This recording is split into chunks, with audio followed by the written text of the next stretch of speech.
আসসালামু আলাইকুম। আজকে আমরা ময়মনসিংহ বোর্ড 2020 সালের কোশ্চেনটা সমাধান করছি। ময়মনসিংহ বোর্ড 2020 সালে দুইটা উদ্দীপক দিয়ে দুইটি কোশ্চেন আসছে। একটা কোশ্চেন আসছে গতি থেকে এবং অন্যটা আসছে কাজ ক্ষমতা ও শক্তি থেকে। গ নম্বর কোশ্চেনটা প্রথম উদ্দীপক থেকে, অর্থাৎ প্রথম উদ্দীপক থেকে আসছে। প্রথম উদ্দীপকটা ছিল গতি অধ্যায় থেকে, অর্থাৎ দৃশ্যকল্প একে একটি বস্তুকে খাড়া উপরের দিকে 20 মিটার/সেকেন্ড বেগে নিক্ষেপ করা হলো। তাহলে এই বস্তুটা সর্বোচ্চ উচ্চতায় উঠতে কত সময় লাগবে, এটা প্রথম কোশ্চেন ছিল। তো আমরা একটু দেখি যে গ নম্বর কোশ্চেনের ক্ষেত্রে সর্বোচ্চ উচ্চতায় আমরা জানি নিক্ষিপ্ত বস্তুর ক্ষেত্রে বেগের প্রথম সমীকরণ হলো v ইউ মাইনাস জিটি। এখানে আমাদের কি কি দেয়া আছে আমরা জানি। কোনো একটি বস্তুকে যদি আমরা উপরের দিকে নিক্ষেপ করি তাহলে সর্বোচ্চ উচ্চতায় উঠার পরে বস্তুটা পুনরায় আবার ভূপৃষ্ঠের দিকে পড়বে, তখন শেষ বেগ 0 হয়ে যাবে। কিন্তু বস্তুটাকে উপরের দিকে মারার জন্য একটা নির্দিষ্ট বেগ লাগবে, সেই বেগটাই দেয়া আছে 20 মিটার/সেকেন্ড বেগ দেয়া আছে 20 মিটার/সেকেন্ড। এবং এখানে অভিকর্ষ ত্বরণের মান তাও বলা আছে 9.8 মিটার/সেকেন্ড স্কয়ার। তাহলে আমরা লিখতে পারি ইউ ইকুয়াল দেয়া আছে 20 মিটার/সেকেন্ড। ভি এর মান সর্বোচ্চ উচ্চতায় উঠে তার বেগ 0 হয়ে যাবে, V is equal two 0 metre per second. এবং টাইম টি এর মান আমরা এটাই বের করব। এবং জি এর মান তো আমরা জানি, g is equal to 9.8 metre per second square. তাহলে এখানে যেহেতু ভি থাকবে না, আমরা এটাকে এরকম করে লিখতে পারি জিটি ইকুয়াল হলো ইউ, তাহলে টি ইজ ইকুয়াল টু হবে ইউ ভাগ জি। ইউ এর মান হলো 20, জি এর মান হলো 9.8। যদি 20কে আমরা 9.8 দ্বারা ভাগ করি তাহলে কত আসে? 20 বাই হলো 9.8, 20কে 9.8 দিয়ে ভাগ করলে আমাদের আসে 2.04। একে 9.8 দিয়ে ভাগ করলে 2.04 সেকেন্ড সময় লাগে। অর্থাৎ বস্তুটাকে যদি আমরা 20 মিটার/সেকেন্ড বেগে উপরের দিকে নিক্ষেপ করি তাহলে সর্বোচ্চ উচ্চতায় উঠতে বস্তুটার মাত্র 2.04 সেকেন্ড সময় লাগবে। এটা সহজ কোশ্চেন, গ নম্বরের জন্য খুবই। ঘ নম্বর কোশ্চেনটা কি বলা আছে? ঘ নম্বর কোশ্চেনটা বলা আছে চিত্রের বস্তুটির মানে এখানে উদ্দীপক, দ্বিতীয় উদ্দীপক দিয়ে দ্বিতীয় কোশ্চেনটা, ঘ নম্বর কোশ্চেনটা সমাধান করতে হবে। দৃশ্যকল্প 2 থেকে একটা নির্দিষ্ট উচ্চতা দেয়া আছে, 100 মিটার উচ্চতা থেকে একটা বস্তুকে মুক্তভাবে পড়তে দেওয়া হলো। বস্তুটার ভর হলো 50 গ্রাম। আরও বলা আছে যে সি বিন্দুতে বস্তুটার গতিশক্তি বিভব শক্তির দ্বিগুণ। তাহলে আমরা লিখতে পারি গতিশক্তি হলো টি এবং বিভব শক্তি হলো ভি। তাহলে গতিশক্তির সূত্র আমরা জানি হাফ এম ভি স্কয়ার, এবং বিভব শক্তির ক্ষেত্রে আমরা উচ্চতা জানি এম জি এইচ। এইচ কী হবে? অর্থাৎ বস্তুটা ভূপৃষ্ঠ থেকে কত উপরে আছে? অবশ্যই 100 মাইনাস এইচ মিটার উচ্চতায় আছে। বি আর সি এর মধ্যবর্তী দূরত্ব যদি এইচ হয় তাহলে সি এবং ভূমি এর মধ্যবর্তী দূরত্ব অবশ্যই 100 মাইনাস এইচ হবে। কেন? টোটাল উচ্চতা তো 100 মিটার। তাহলে এখানে এইচের জায়গায় আমরা লিখতে পারি 100 মাইনাস এইচ। কিন্তু এখানে বলা আছে গতিশক্তি বিভব শক্তির দ্বিগুণ। কি কন্ডিশন দেয়া আছে? যার সাথে আমরা এভাবে এটা করি, আমরা যার সাথে র আছে তার সাথে 2 দ্বারা গুণ করব। র আছে কার সাথে? বিভব শক্তির সাথে, এই জন্য এখানে আমরা 2 দিব, 2। তার মানে টি ইকুয়াল হবে 2v। কেন হবে? অর্থাৎ গতিশক্তি বিভব শক্তির দ্বিগুণ। এখন আমরা এই বাম দিকে জাস্ট ভি এর ক্ষেত্রে লিখতে পারি পরন্ত বস্তুর ক্ষেত্রে বা মুক্তভাবে পরন্ত বস্তুর ক্ষেত্রে গতির তৃতীয় সমীকরণটা V square is equal two লেখা যাবে ইউ স্কয়ার প্লাস 2g। উপর থেকে বি আর সি এর মধ্যবর্তী দূরত্ব কত? এইচ। তার মানে এখানে এইচই হবে, আর এইখানে হবে 2mg 100 মাইনাস এইচ। আমরা জানি মুক্তভাবে পরন্ত বস্তুর আদিবেগ থাকে না, এই জন্য আমরা ইউটাকে বাদ দিয়ে দিতে পারি। তাহলে এটা হবে 2gh, এই হাফ 2 কেটে দিব, আর এখানে 2mg, এখানে 100 মাইনাস এইচ। আমরা উভয় পাশ থেকে mg বাদ দিয়ে দিতে পারি, mg বাদ দিয়ে দিতে পারি। বাদ দিয়ে দিলে এখানে এইচ ইজ ইকুয়াল টু হবে 2 দিয়ে যদি এটাকে গুণ করি তাহলে এখানে হবে 200 মাইনাস হলো 2h।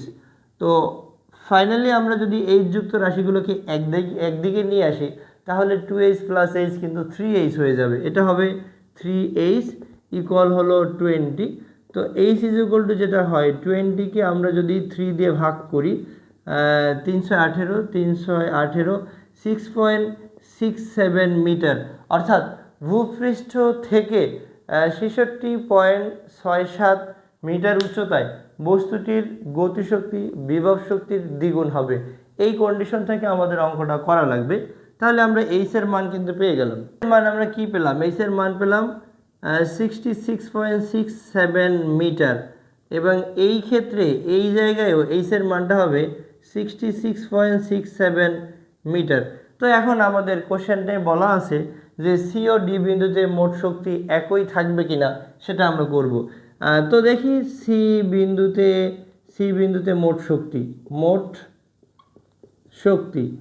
মোট শক্তি আমরা জানি মানে যান্ত্রিক শক্তি বলা যায়, অর্থাৎ এখানে গতিশক্তিও আছে বিভব শক্তিও আছে। গতিশক্তি মানে টি, বিভব শক্তি মানে ভি। গতিশক্তি মানে হলো হাফ এম ভি স্কয়ার, আর বিভব শক্তি হলো এম জি এইচ। আমরা ভূপৃষ্ঠকে ই বিন্দু দ্বারা চিহ্নিত করি, আমাদের একটু সহজ হবে। ভূপৃষ্ঠকে ই বিন্দু দিয়ে চিহ্নিত করলাম। তাহলে আমরা জানি এই জাস্ট এখানে বিভব শক্তির ক্ষেত্রে সি বিন্দুটা নিচে থেকে কত উপরে আছে, সিই পরিমাণ উপরে আছে। আমরা এখানে এটাকে সিই লিখলাম। এখন মুক্তভাবে পড়ন্ত বস্তুর ক্ষেত্রে আমরা বেগের তৃতীয় সমীকরণ জানি, v square is equal to হলো u square plus 2gh। H তো এখানে বলাই যাবে, অর্থাৎ এখানে এইচই দেওয়া আছে, অর্থাৎ সি বিন্দু উপর থেকে 8 মিটার উচ্চতাই আছে, তাহলে এটা এইচ আমরা এখানে এটা লিখলাম। আর এই জায়গাটায় এটা হলো এম জি ইন্টু সিই। আমরা জানি মুক্তভাবে পড়ন্ত বস্তুর আদিবেগ থাকে না, তাহলে আমরা এমটাকে আর লিখব না, তাহলে এটা 2gh প্লাস হলো এম জি ইকুয়াল চিহ্ন হবে এম জি ইন্টু সিই। মানগুলো বসাতে পারি, আমরা এটা না বসাই, এটাকে আমরা এইচের জায়গায় এখন এই হাফ আর 2 কেটে দিব। এখান থেকে যদি আমরা এম জি কমন নিয়ে যাই, এইচ মানেই হলো বিসি, এইচ মানে বিসি, এটাকে আমরা লিখতে পারি বিসি প্লাস হলো সিই। এখন আমরা বিসি প্লাস সি মানে 100 মিটার উচ্চতা, মানে এই বলতে পারি, এই মানে 100 মিটার উচ্চতা। তাহলে এটা হবে এম জি কত হবে, আমরা এটাকে এইচ প্রাইম বলি, টোটাল উচ্চতাটাকে আমরা এইচ প্রাইম বলছি, M G H prime. M এর মান কত কেজি ভরের বস্তু, অর্থাৎ এখানে 50 গ্রাম ভরের বস্তু, তার মানে এটা 0.05, জি এর মান 9.8 এবং এটা হলো 100। তাহলে টোটাল কত আসে আমরা এখান থেকে দেখি যে সি বিন্দুতে মোট শক্তি হয় 49 জুল, অর্থাৎ সি বিন্দুতে মোট শক্তি হলো 49 জুল। এবার আমরা দেখব ডি বিন্দুতে মোট শক্তি। ডি বিন্দুতে মোট শক্তি তাও কিন্তু দুইটা শক্তির সমষ্টি, অর্থাৎ গতিশক্তি আছে বিভব শক্তি আছে। ডি বিন্দুতে মোট